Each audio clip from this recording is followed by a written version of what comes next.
louvamos, Senhor. Continue nessa adoração e eu quero já te convidar a meditar na palavra do Senhor. Nós te louvamos, Senhor. Continue assim, continue adorando, não pare não. Lucas capítulo 7. Continue aí adorando. Pode deixar até o ambiente do jeito que estava. Isso. Não se distrai aí não. Lucas capítulo 7, versículo 36. Convidado por um dos fariseus para jantar, Jesus foi à casa dele e reclinou-se à mesa. Ao saber que Jesus estava comendo na casa do fariseu, certa mulher daquela cidade, uma pecadora, repita comigo, uma pecadora, trouxe um frasco de alabastro com perfume e se colocou atrás de Jesus a seus pés chorando, e começou a molhar-lhe os pés com suas lágrimas, e depois enxugou com seus cabelos, beijou-os e os ungiu com perfume. Ao ver isso, o fariseu que o havia convidado disse a si: se este homem fosse profeta, saberia quem nele está tocando e que tipo de mulher ela é, uma pecadora. Então lhe disse Jesus: Simão, tenho algo a lhe dizer. E ele disse: fale, mestre. 2 homens deviam certo credor. Um devia 500 denários e outro 50. Nenhum dos dois tinha com que lhe pagar. Por isso, o Senhor perdoou a dívida de ambos. Qual deles o amará mais? E Simão respondeu: suponho que aquele que foi perdoado a dívida maior. E Jesus disse: você julgou bem. Em seguida virou-se para a mulher e disse: Simão, vê esta mulher? Entrei em sua casa, mas você não me deu água para lavar os pés. Ela, porém, molhou os meus pés com suas lágrimas e os enxugou com seus cabelos. Você não me saudou com um beijo, mas esta mulher, desde que entrei aqui, não parou de beijar os meus pés. Você não ungiu a minha cabeça com óleo, mas ela derramou perfume nos meus pés. Portanto, eu lhe digo, os muitos pecados dela lhes foram perdoados, pois ela amou muito. Mas aquele a quem pouco foi perdoado, pouco ama. Então Jesus disse a ela: seus pecados estão perdoados. Os outros convidados começaram a perguntar: quem é este que até pecados perdoa? E Jesus disse à mulher: a sua fé salvou, vá em paz. Amém? Se assente aí por um momento. Deixa eu compartilhar um pouco daquilo que Deus está colocando no nosso coração nessa noite. E eu sei que é um desafio para todos nós, para mim. E eu glorifico a Deus mesmo de verdade, porque desde que nós começamos nesse propósito aí, Messias, os irmãos, a gente sempre entendeu, né, que a nossa oração é na terra como no céu. E o Senhor, Ele faz o propósito de tudo. E eu confesso que hoje eu fiquei aflito, né, pensando, Senhor, como que eu vou estar diante da igreja, né? Como que vai ser, né? O que o Senhor vai preparar para nós, o que o Senhor está trazendo a nós. E aí eu vaguei várias vezes durante o dia, pensando em tanta coisa, e tentando entender ali o que Deus estava querendo falar com a gente. E eu confesso para vocês que uma palavra me chamou muita atenção, que é a adoração. E quando eu cheguei aqui, que a gente foi adorando, e se derramando diante da presença de Deus, eu falei, bom, é a adoração mesmo que o Senhor requer de nós. Porque adorar num ambiente, ou adorar no momento em que as coisas estão preparadas e organizadas da nossa forma, ou dentro de uma perspectiva que nós desejamos e entendemos que é melhor, é fácil. Mas adorar num contexto onde parece que nada está se encaixando de maneira correta, às vezes a gente se perde. E aí eu também estava pensando sobre a adoração. Por quê? Porque a gente tem uma mania, né? E a gente tem um costume de pensar que a adoração só tem a ver com esse momento do culto, até quando os meninos estavam aqui tocando, né? E a gente cantando. Não, e a adoração tem a ver com esse exato momento que você está agora aí sentado também, ouvindo a palavra e aquilo que Deus vai falar com você. A adoração, ela não é apenas a parte de um culto que nós entregamos a Deus ou de horas que nós passamos no templo adorando a Deus. A adoração, ela é um estilo de vida daqueles que entendem que o Pai está procurando verdadeiros adoradores, que não importa se é no templo, não importa se é na casa, não importa se é na rua, na praça, se é no trabalho, se é na faculdade, se é na escola, aonde quer que um adorador chega, o ambiente precisa ser mudado, porque a adoração para ele não tem a ver com um ritual ou com a liturgia de um culto, mas tem a ver com um estilo de vida, com um modo de ser diante de Deus, reconhecendo que Deus é. Adoração não tem a ver, querido, com aquilo que a gente se envolve em um ministério ou participa de um culto. A adoração tem a ver a partir do momento de quando nós descobrimos quem Deus é em nós. E isso só acontece quando nós vamos para um lugar de intimidade com Deus e de comunhão com Deus.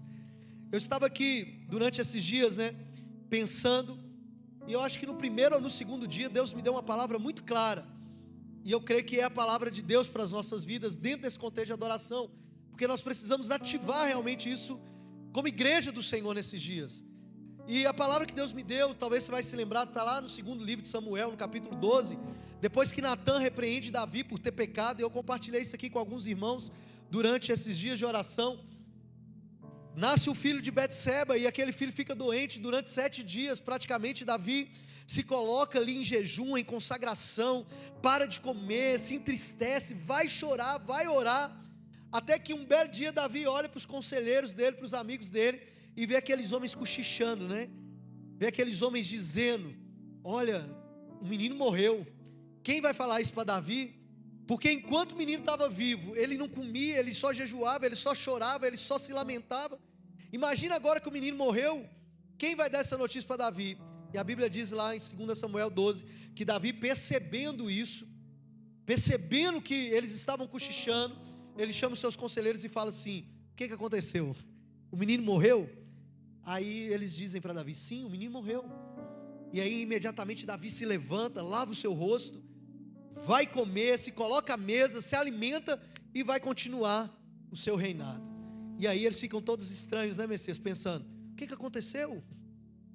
Enquanto o menino estava vivo, você não comia, você não bebia, você jejuava, você fazia isso, você chorava, você andava em pano de saco, e agora que ele morreu, que deveria ser uma tristeza maior, o Senhor se levanta, se arruma, coloca a roupa e vai tocar a vida de novo. É isso mesmo. A lição que Deus estava dizendo ali através da vida de Davi para o povo de Israel, e que é muito atual para os nossos dias de hoje, é que enquanto, querido, há o tempo de orar, há o tempo de pedir, há o tempo de clamar, mas quando as coisas não são atendidas, pelo menos do jeito que a gente pensa que deveria ser, porque muitas vezes a gente quer as respostas de Deus, só que as respostas de Deus, elas não são do jeito que nós queremos, que às vezes a gente quer algo muito, e Deus está dizendo: não é isso que eu tenho para você. Às vezes nós não queremos algo e Deus diz: não, é isso aqui que eu vou dar para vocês, exatamente o que vocês não querem, porque Deus, Ele age exatamente na contramão daquilo que são os nossos caminhos. É por isso que o profeta Isaías profetizou, a palavra de Deus diz lá que os pensamentos do Senhor não são os nossos pensamentos, os caminhos do Senhor não são os nossos caminhos. Posso ouvir um amém? Amém, irmão. É difícil dar amém, Eu sei que é, mas graças a Deus, porque nós precisamos entender essa palavra. E quando Davi teve essa atitude, o que ele estava dizendo? Ele estava dizendo: o tempo que foi para orar, eu orei, mas o tempo agora que não é mais para orar, porque agora já se concretizou o que Deus estabeleceu no céu, e queira Deus que seja isso mesmo, porque se não for, vou te falar, vai virar um negócio muito complicado nos próximos dias. Mas sendo essa a vontade de Deus, e sendo esse o desejo do Pai, nós precisamos entender. E entender isso nos leva a um lugar de quê? Nos leva a um lugar de, como Davi, nos levantar. E foi ministrado aqui durante as canções, Igreja, se levante. Por quê? Porque como Davi sabia de algo, nós precisamos entender.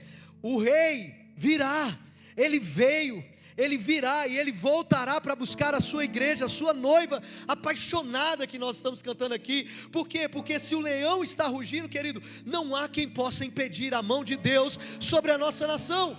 Agora, o que nós aprendemos com isso? Aprendemos que a adoração, e a igreja precisa aprender, porque é daí que Deus está provando o nosso coração como igreja. Se ela vai adorar só porque ela tinha um desejo de algo acontecer, ou se ela vai continuar adorando apesar daquilo que ela queria não aconteceu. E esse é o segredo de Deus para nós nesses dias. Eu saí daqui na quinta-feira, eu recebi uma chama no meu coração. Alguns irmãos estiveram lá em Belo Horizonte, tinham uns compromissos. Eu falei: irmão, você está lá? Olha, eu vou sair daqui de Pirapora, eu vou lá em Belo Horizonte. E nós fomos lá para a Praça da Estação para adorar a Deus na rua. Adoramos a Deus ali. E o que foi falado naquele dia que mais impactou meu coração é que a igreja ela não poderia parar após o dia 30, pelo contrário, ela precisa continuar para que o avivamento venha, ela precisa continuar adorando, precisa continuar se reunindo, ela precisa continuar orando. Querido, ontem eu falei aqui na oração, o pastor Wilson estava com a gente no penúltimo dia aqui da nossa oração, né, as bandeiras aqui, os estados, a oração, e alguém me falou assim: olha, eu vi uma ministração dizendo, a igreja está com um propósito de oração nesses dias pela nação, tá, e esse é o erro da igreja, ela não pode viver de propósito ou de campanha, ela precisa estabelecer uma cultura. A oração não pode ser um propósito, a oração precisa ser uma cultura, a adoração precisa ser uma cultura, precisa ser uma cultura. E lá em Belo Horizonte eu ouvi dizendo, né, que não pare, eu vi lá pessoas que são conhecidas no Brasil, através da adoração, dizer: olha, nós estamos aqui, sem a plataforma do altar, sem a plataforma do culto, sem a plataforma de uma liturgia, de um pastor que precisa vir e te conduzir a um lugar. Não, se você é igreja e entende o que Deus está te chamando esses dias, a adoração vai fluir de dentro de você, de maneira natural, aonde quer que você esteja, e a começar no seu lar, e Deus vai mudar o ambiente. Essa mulher, ela nos ensina aqui 3 coisas que eu quero compartilhar com vocês, bem pontualmente. A primeira delas é que a adoração ela é um fruto e é um resultado de uma experiência de perdão. A igreja que tem uma cultura de adoração é uma igreja que consegue olhar para si e entender: a minha vida, o que eu estou vivendo hoje, só é possível porque Deus manifestou a sua graça, o seu perdão e o seu favor, e por causa disso eu fui resgatado das trevas para viver na maravilhosa luz de Cristo Jesus. A adoração que flui de um lugar de perdão, sabe, Messias, é uma adoração que as pessoas entregam de forma espontânea. O que te faz adorar hoje? O que nos faz estar diante de Deus, adorando e escolher não ficar lamuriando, ou lamentando, ou depressivo, ou frustrado, ou de qualquer maneira que seja. O que nos faz estar aqui adorando a Deus é uma consciência que antes de qualquer coisa nós fomos perdoados, nós fomos salvos pela graça, o amor de Deus nos alcançou, o favor de Deus nos alcançou. Então essa mulher aqui, ela teve uma experiência de perdão de maneira tão convicta, a graça se manifestou de uma maneira tão convicta, que ela correu para um lugar que talvez ela nem foi convidada, ela foi para um lugar onde ela nem foi chamada, e mais, ela foi para um lugar onde as pessoas olhavam e diziam: pecador, pecadora. Ela foi para um lugar onde até mesmo a presença de Jesus era questionada, porque disseram para Jesus: Jesus, será que você não sabe quem é essa mulher aí? Meu irmão, quando nós entendemos a experiência do perdão e da graça de Deus, os pecadores têm liberdade para entrar nos ambientes de religiosidade e adorar e se entregar de uma maneira inexplicável. Sabe o que aconteceu lá na quinta-feira? Enquanto aqueles adoradores estavam ali adorando, os drogados que estavam na praça da estação, os mendigos que estavam lá, correram para o meio da igreja que estava reunida, por meio da artista gospel, que a igreja deu o nome dela, né? Nem por ela mesma, mas a igreja que é idólatra muitas vezes, a igreja que muitas vezes coloca essas pessoas em um lugar que elas não desejariam estar. Essas pessoas estavam ali abraçando o drogado, abraçando o mendigo, orando sobre eles e dizendo: aqui é um ambiente de adoração. Ninguém vai dizer para você que você é drogado, ninguém vai dizer para você que você é mendigo, ninguém vai dizer para você que você não merece. Pelo contrário, nós estamos aqui adorando a Deus, sem uma plataforma, sem uma liturgia de um culto, sem estrelismo, sem câmera, sem aplausos, sem nada. Entende, querido? Irmãos, como o Senhor está nos ensinando esses dias, experiência de adoração. uma experiência de perdão e de graça que só é possível se nós descermos um pouquinho da nossa plataforma de religiosidade, onde talvez entre aqueles que nós não queremos aqui perto de nós, ou talvez entre pecadores ou pessoas que talvez você conheça a história e diga: quem é aquele dali para estar adorando? E aquele que você diz, quem é aquele dali para estar adorando, está lá derramando um bálsamo, está lá derramando um perfume, um unguento, algo precioso, e Jesus está dizendo: obrigado, porque eu estou recebendo uma adoração genuína, uma adoração sincera. Aleluia, amém? Você precisa estar disposto a entrar nesse lugar. Por quê? Porque se você reconhecer a experiência do perdão que você recebeu, você vai ter um coração grato. E o que faz um coração grato? Entrega tudo que tem. Obrigado, irmão, pelo seu glória a Deus, empolgado aí. Quem entende o perdão que recebeu, entende o que precisa entregar. Porque deixa eu te falar uma coisa: existe alguma coisa em nós que pode se comparar ao que Jesus fez? Existe algo que nós podemos entregar a Ele, comparado ao que Ele fez por nós, irmãos? Deixa eu te falar uma coisa: a nossa vida, que na verdade nem é nossa, só existe porque Deus nos deu. Amém ou não? Todo mundo tem consciência disso? Então não há nada que nós damos a Ele, porque quem dá alguma coisa a alguém é Ele, porque Ele nos deu primeiro. Amamos a Deus. João escreveu: nós o amamos porque Ele nos amou primeiro.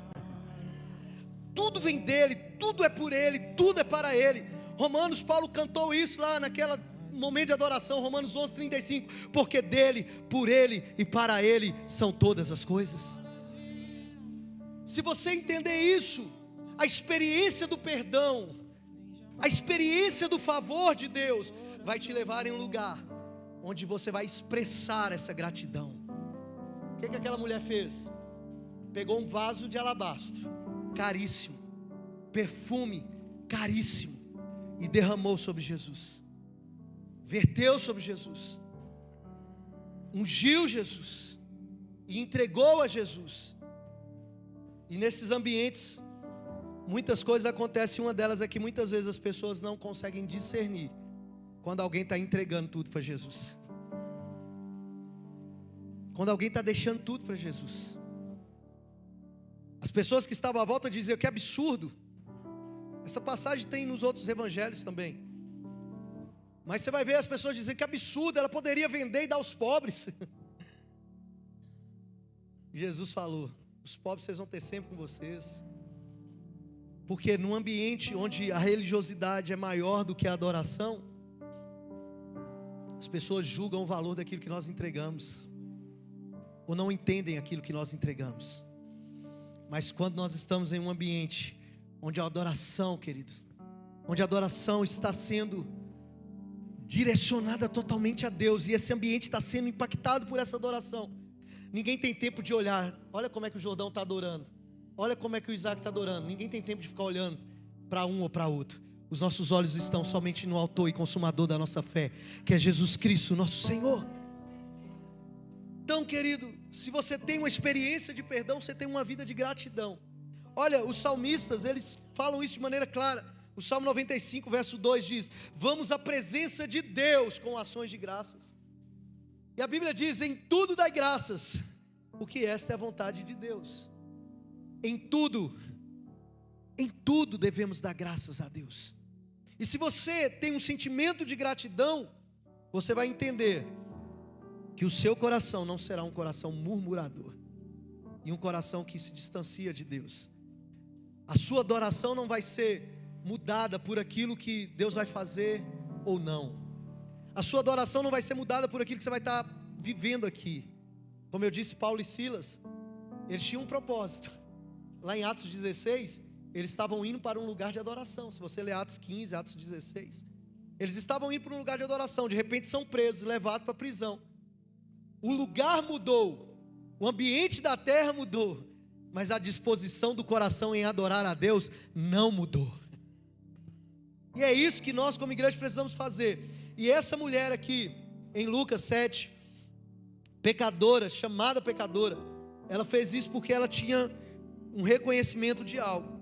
Ela cultivava uma cultura de devoção a Deus, uma cultura de adoração a Deus.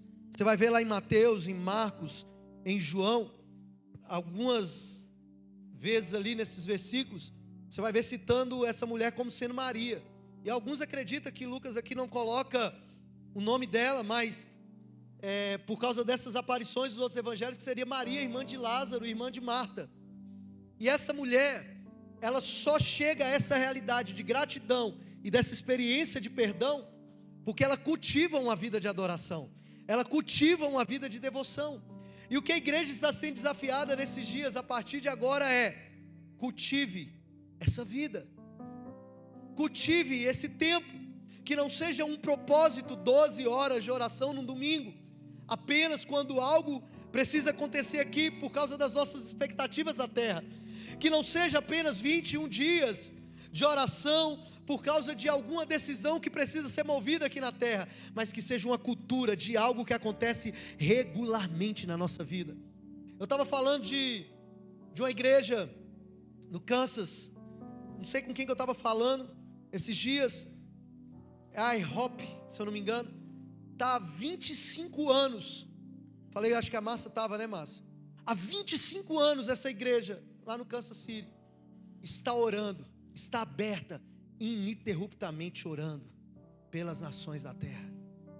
Se você chegar lá e tiver o dia e o horário da oração pelo Brasil, tem alguém ali em português orando pela nação brasileira. Se você chegar lá e achar alguém, for o dia da China, tem alguém orando em chinês pela nação da China. E deixa eu te falar uma coisa, isso não é para os anciãos, isso não é para os pastores, isso não é para os líderes, isso é para a igreja. E lá tem a igreja. Se você for lá, você vai ver crianças. Você vai ver crianças. Eu nunca fui lá, espero um dia poder ir, né? Mas eu já li sobre o que está acontecendo lá. Tem um livro chamado Cultura da Oração. E ali, hoje mesmo eu peguei esse livro e fui folhear uma coisa. Às vezes a gente fica lá pensando assim, eu não posso mudar tudo, eu não posso mudar tudo. Mas um pouco você pode mudar. E é nesse pouco que você pode, que eu posso, que o outro pode, que o outro pode, que nós criamos uma cultura de adoração a Deus. Essa igreja está lá há mais de 20 anos orando. Se você pesquisar, dar um Googlezinho lá rapidinho, você vai ver no YouTube. 100 anos, um povo chamado moravianos oraram por nações. Tem um lugar, que agora me fugiu agora a memória de onde é, na Europa, que era ali perto da Rússia, se eu não me engano, né? A Morávia. Eles construíram uma torre de adoração com 12 portas, representando as portas de Israel ali. E essas portas estão apontadas para as nações da terra. E existe 2 portas apontadas para o Brasil. E uma das portas é uma porta que tem a simbologia de Davi, me fugiu o nome também, mas que fala de adoração. Nós vamos participar de adoração nas ruas. O Brasil tem um chamado de Deus para ser uma nação adoradora. Uma nação adoradora não é uma nação que canta bonito e que tem músicas bonitas. Uma nação adoradora é que sabe que, se preciso for, morrer pela causa de Cristo, se entregar como gratidão da experiência de adoração que está vivendo, da experiência de perdão que está vivendo, ela se entrega. E eu não sei, querido, o que vai acontecer com você como igreja nesses dias, mas eu quero te dizer uma coisa: o Senhor está nos chamando para esse lugar de adoração. Estava pensando esses dias, Alessandro e Vanessa, né? Íamos lá para a orla, íamos ali adorar, comover, né? E às vezes não entendíamos, né?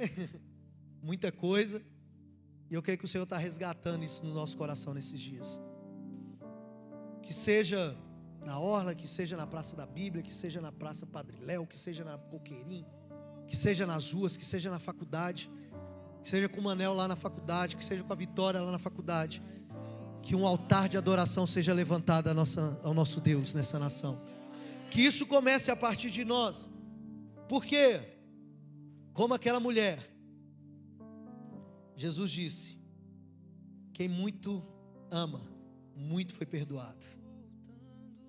Nós estamos vivendo um tempo em que o amor precisa ser extravagante, como a nossa paixão também precisa ser extravagante. Eu quero te convidar a adorar a Deus, a não se abater, a se levantar. Querida, a nossa confiança, a nossa esperança está no Deus Criador dos céus e da terra. Tem uma palavra na Bíblia que eu amo muito, que diz que o coração do rei está na mão do Senhor. Nós precisamos ser uma igreja vibrante, uma igreja convicta de que Deus tem o controle e o poder sobre todas as coisas. E eu estou feliz, sabe por quê? Porque você que está aqui hoje, você está talvez chorando, você está talvez triste, mas no seu espírito você se levantou para adorar a Deus com verdade, com a convicção de que Ele continua sentado no trono, e você está derramando aos pés do Senhor uma adoração que está talvez te custando, que está te custando talvez um pouquinho da sua vaidade, do seu orgulho, do meu orgulho e do seu orgulho, que está custando talvez de mim, de você, chegar diante de Deus e falar: Deus, eu falhei, Senhor. Deus, se eu estou sendo frustrado aqui hoje, é porque de alguma forma eu construí altares de idolatria no meu coração que não deveria construir. Deus, é que de alguma forma talvez, Pai, eu errei a medida, Senhor, sabe? Querido, Deus quer nos chamar para um lugar de adoração, onde a gente seja pecadores conscientes de que ainda que nós não tenhamos mérito algum, Ele vai receber a nossa adoração. Nós não podemos ficar com a atitude de um religioso, querido. Eu orei, eu fiz minha parte. É muito melhor a gente chegar aqui hoje diante de Deus e falar: Deus, eu não fiz minha parte. Deus, eu não entendi o que o Senhor estava querendo comigo e com a igreja do Senhor nesses dias. É muito melhor nós chegarmos diante dele aqui agora e dizer: Deus, me perdoa. Irmão, eu recebi mensagens de pessoas que trabalham comigo, civis, né? Porque os militares não, mas civis, dizendo: eu estou aflita, eu estou angustiada, eu não sei como que eu vou entrar na igreja ou nas igrejas, porque nós, igreja, e eu falei na semana passada, prostituímos o altar, trocamos o altar, trocamos a adoração, muitas vezes nesse tempo na nossa nação. E o que Deus está falando? Reconheça, igreja, que você tem uma experiência de perdão, seja grato por essa experiência e viva uma vida de devoção, entendendo que aquele que nos governa está no alto e sublime trono, e a Ele pertence o domínio, a Ele pertence o poder, a Ele pertence a glória. Não há ninguém mais poderoso para nos defender do que o nosso Senhor.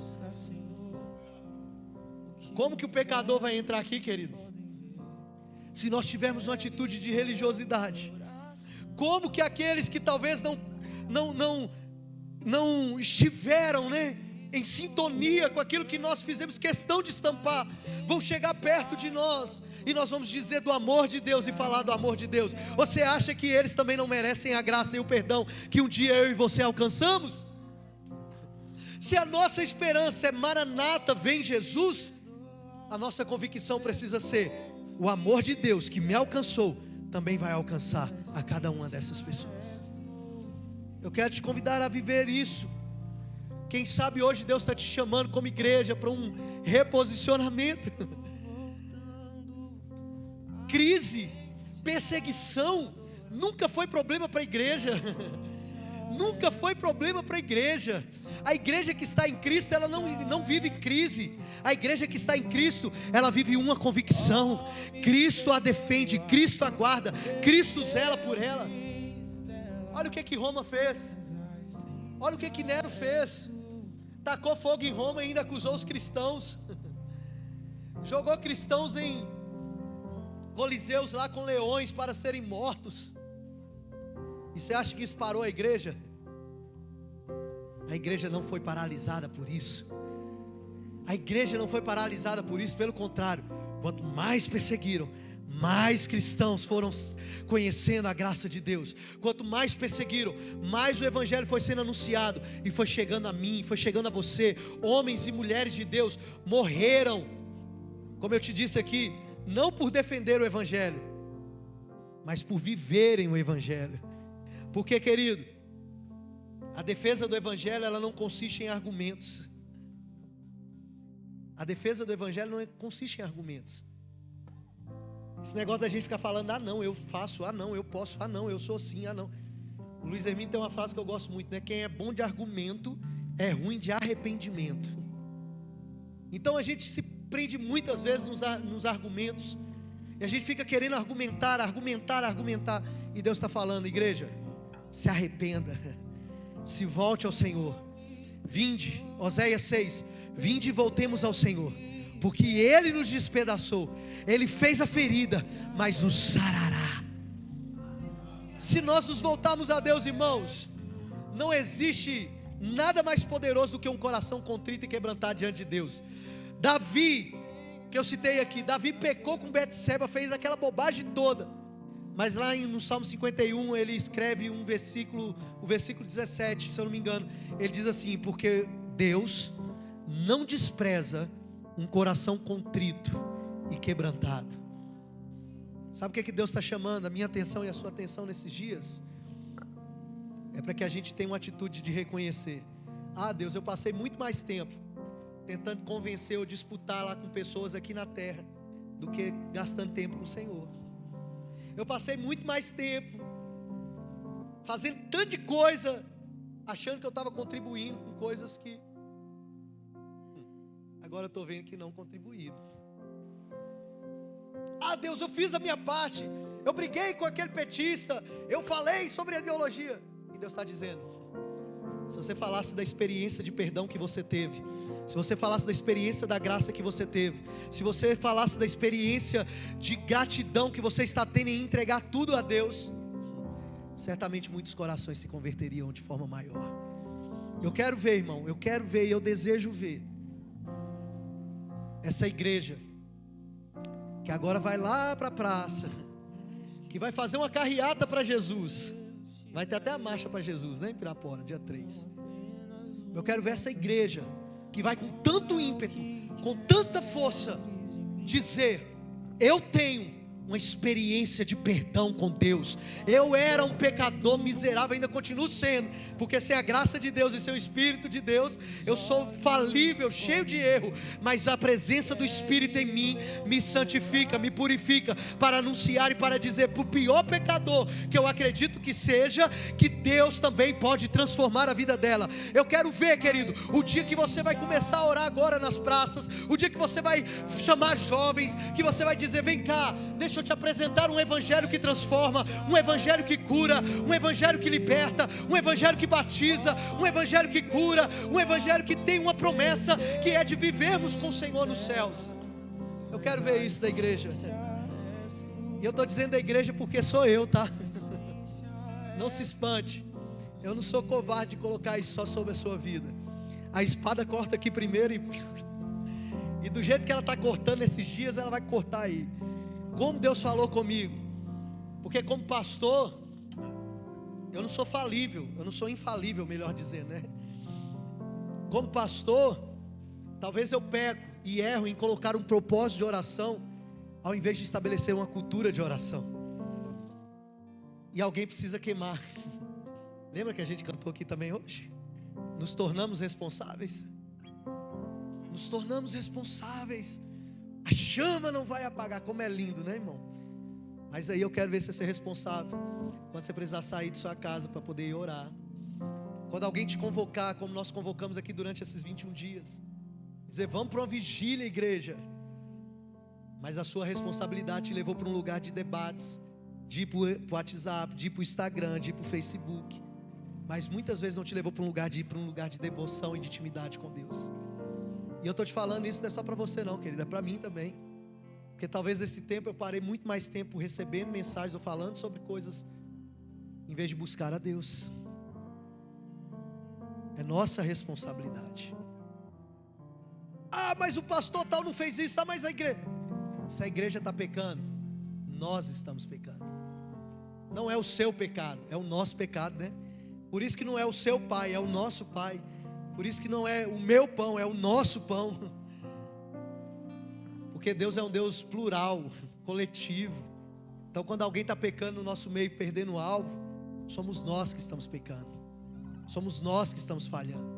E se há algo que a igreja nesses dias precisa entender, é que a experiência que ela teve de perdão e de graça, o favor de Jesus, a misericórdia de Jesus, não se resume em 4 anos de um governo, irmão. Se você entendesse isso. Sabe por quê? Porque se o governo que nós votamos e apoiamos aqui do Bolsonaro ganhasse esse agora, daqui 4 anos a igreja está em uma histeria e um frenesi de novo, do mesmo jeito. Nada ia mudar.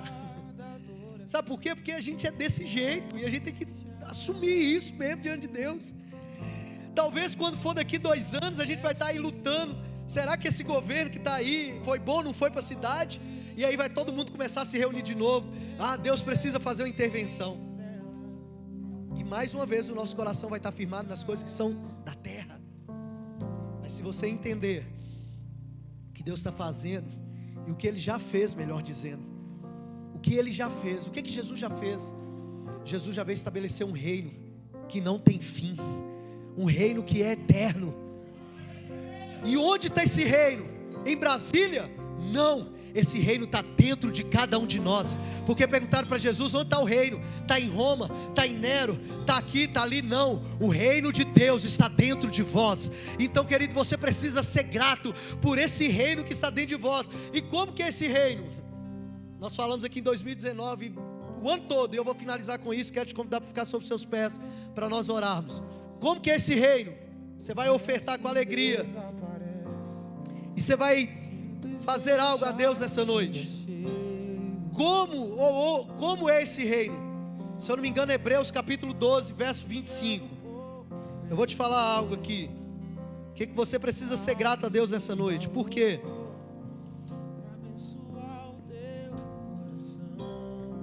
Hebreus 12, 28.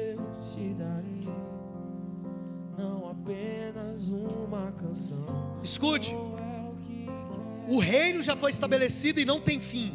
Amém? Amém? Então repita comigo, o reino, com força, irmão, convicção, o reino que eu faço parte já foi estabelecido. Ele não tem fim. E ele não está em um lugar aqui da terra. Ele está dentro de mim. E esse reino se movimenta de uma forma. Qual? Qual? Diga qual? Inabalável. Diga isso, inabalável. Segura. Inabalável. O salmista diz no Salmo 125: os que confiam no Senhor são como os montes de Sião. Eles não se abalam, mas permanecem para sempre. Hebreus 12, 28 diz: portanto, ou seja, então por causa disso, desse modo, já que você entende que você tem um reino dentro de você que é inabalável, portanto, já que recebemos um reino inabalável, sejamos agradecidos. Gratidão pelo reino que está dentro de nós. E mais, sejamos agradecidos e assim adoremos a Deus de modo aceitável. Se Deus está dizendo que tem um modo aceitável, é porque também tem um que Ele não aceita. Qual que é o modo que você entende que Deus não aceita? O modo que Deus não aceita é quando Ele não está sendo o primeiro no seu coração. É quando Ele não está sendo o único Senhor no seu coração. Porque a Bíblia diz que Deus não divide a glória dEle com ninguém. Com ninguém. Então adore de modo aceitável, com reverência e com temor. Reverência e temor. Guarda o teu pé quando entrares na casa do Senhor teu Deus. Eclesiastes 5. O temor do Senhor é o princípio da sabedoria. quero te convidar a fazer uma oração nessa noite. Aquela mulher teve uma experiência de adoração, de perdão. Quem muito é perdoado, muito ama. E ela só amou muito porque ela entendeu que ela foi muito perdoada. Você que entrou aqui hoje, que veio ao culto, talvez pensando: não sei como é que vai ser minha vida da agora para frente, com medos, com problemas, com dificuldades. Ou talvez você está aqui pela primeira vez e precisa ter essa experiência de perdão. Se você permitir que o Espírito de Deus mova o teu coração nessa noite, eu quero te convidar a sair do seu lugar e fazer uma oração com a gente aqui à frente. Mas antes de nós fazermos essa oração com você, toda a igreja, portanto, entendendo que recebeu um reino inabalável, vai entregar uma oferta de gratidão a Deus nessa noite. Essa oferta de gratidão não tem a ver com valor ou com dinheiro, mas tem a ver com um coração que você vai depositar diante do Senhor. Então, independente se você tem dinheiro financeiro aí no bolso, ou no Pix, ou qualquer forma, você vai sair do seu lugar e vai depositar o teu coração diante de Deus. Eu creio que Ele está aqui para receber o teu coração contrito, quebrantado, arrebentado, talvez frustrado, decepcionado, mas entendendo uma coisa: existe um reino se movendo dentro de você, existe uma verdade dentro de você que é muito maior do que qualquer coisa que você está conseguindo ver agora. Eu quero te convidar a orar, apresentando essa oferta, apresentando o teu coração e vindo aqui à frente, em nome de Jesus. Pai, eu quero te agradecer nessa noite, porque nós recebemos um reino que é inabalável, nós recebemos um reino que é indiscutível, Deus, e esse reino precisa ser vivida de forma aceitável diante do Senhor, com reverência, com temor, com santidade. Como igreja, Pai, eu quero apresentar o meu coração, a vida dos meus irmãos e irmãs que aqui estão, e entregar esse reino diante do Senhor, entregar as nossas vidas, os nossos corações, que cada pessoa que sair do seu lugar, para trazer a oferta, para trazer o dízimo, Senhor, venha com a consciência de que foi o Senhor quem nos deu primeiro, de que foi o Senhor quem nos entregou primeiro, e nós, Deus, devolvemos ao Senhor nessa noite, entregamos o nosso coração, porque a Tua palavra diz que um coração contrito e quebrantado, o Senhor não despreza. Nós, ó Deus, entregamos diante do Senhor as nossas ofertas e dízimos, em nome de Jesus. Vem adorando o Senhor e vem entregando a Ele, em nome de Jesus. Eu quebro meu vaso, Senhor te abençoe e te guarde. eu quebro meu Senhor te abençoe e te guarde. vaso aos seus pés. Adora o Senhor, sim, Deus, em nome de Jesus. Que o Senhor te abençoe e te guarde. Meu amado, Ó Deus, nosso vaso diante de Ti, Pai, em nome de Jesus, em nome de Jesus. Que o Senhor te abençoe e te guarde. Que o Senhor te abençoe, que o Senhor te abençoe. tua presença, Que o Senhor te abençoe, em nome de Jesus. Que o Senhor te abençoe. tua presença não importa o preço, Importa o preço do perfume derramado, tua presença vale mais, tua presença vale mais. Continue adorando o Senhor, não importa o preço. Perfume derramado, tua presença vale mais, Tua presença vale mais, e não importa o preço do perfume derramado, tua presença vale mais, tua presença vale mais. Coloca a mão sobre o teu coração.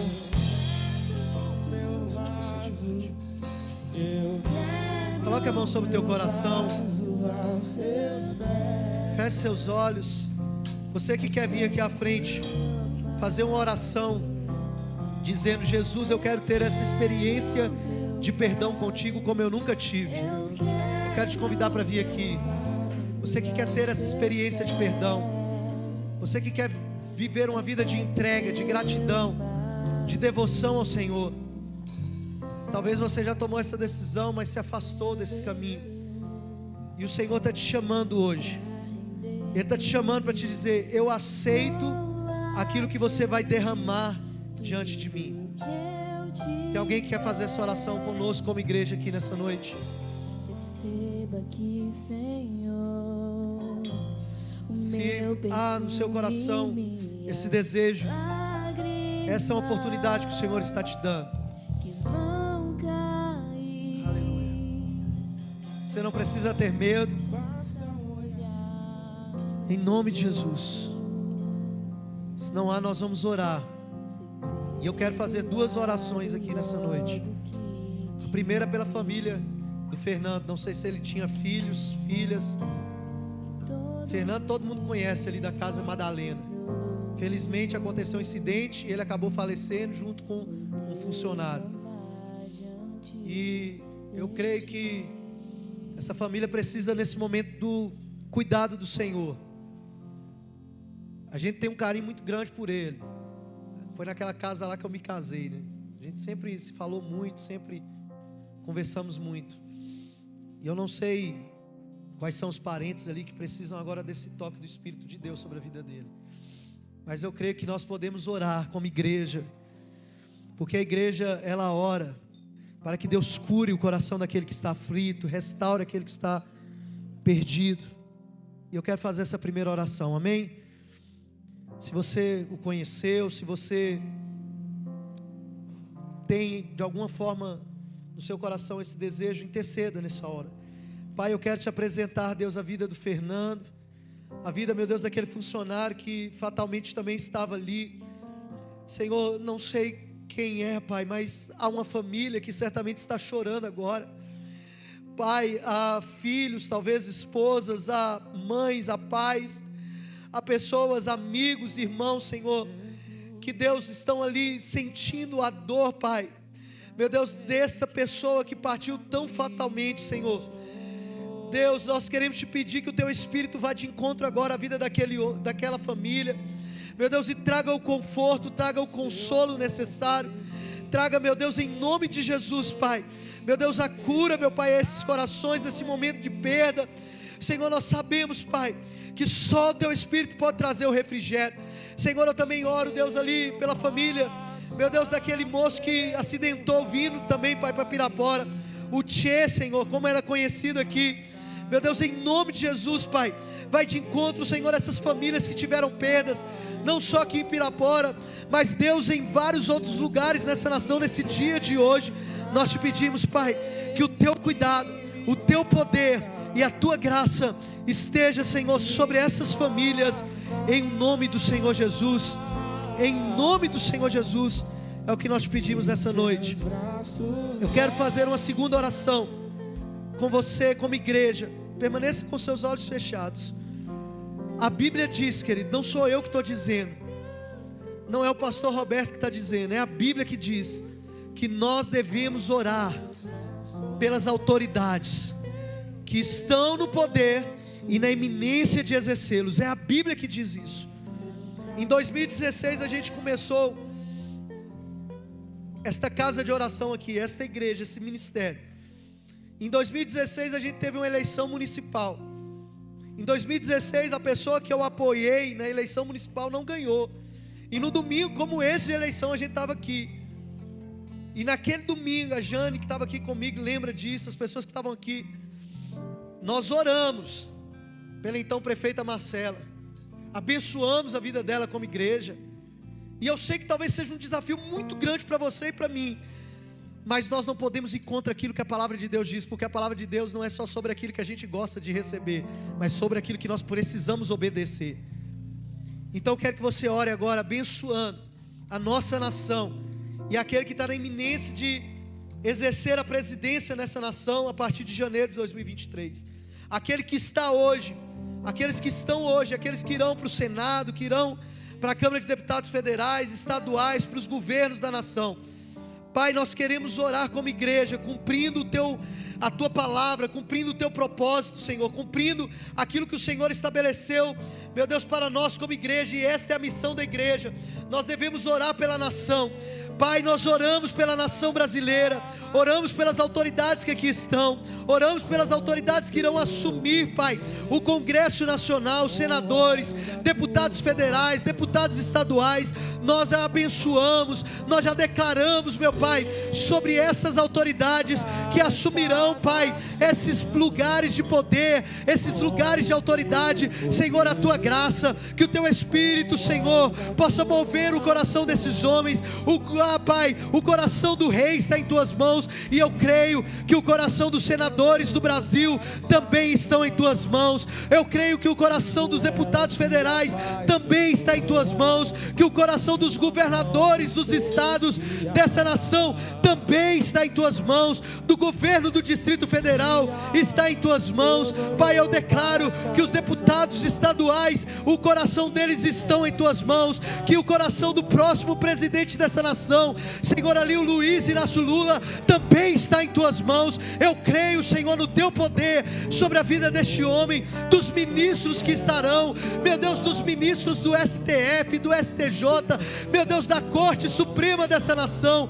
Pai, nós abençoamos estas autoridades como igreja, nós abençoamos, porque a Tua palavra diz que não pode sair duas fontes dos nossos lábios, não podemos amaldiçoar e abençoar. Então, Pai, nós como igreja, nessa cidade, escolhemos abençoar, escolhemos profetizar e declarar que apesar de tudo, o Brasil continuará sendo o celeiro de promessas e de avivamento do Senhor, em nome de Jesus, em nome de Jesus. Você que crê, diga amém. Glória a Deus. Deus, sara essa nação com o Teu poder, com o óleo da Tua unção.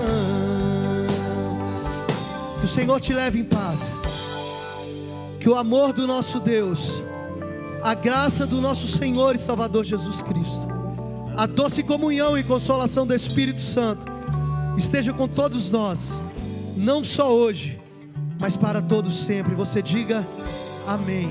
Deixa eu te fazer uma última coisa, deixa eu te colocar uma última coisa que o Espírito Santo de Deus coloca no meu coração. Porque olha, querido, eu não quero que você saia daqui apenas feliz com uma mensagem, mas que você saia pensando sobre, acima de tudo, o que nós, somos como cristãos. Se a eleição de hoje te faz chorar mais do que o amor pelos perdidos e por Cristo, realmente a gente precisa rever qual é o evangelho que nós estamos vivendo. Então, queira Deus que foi para isso que isso tudo está acontecendo nesse tempo. Amém? Que Deus te abençoe. Vá em paz em nome de Jesus. Uma boa semana. Quarta-feira nós estamos aqui orando. Segunda, quarta e sexta de 7 às 8 da manhã. Terça e quinta, 6 da manhã. Amém? Deus te abençoe.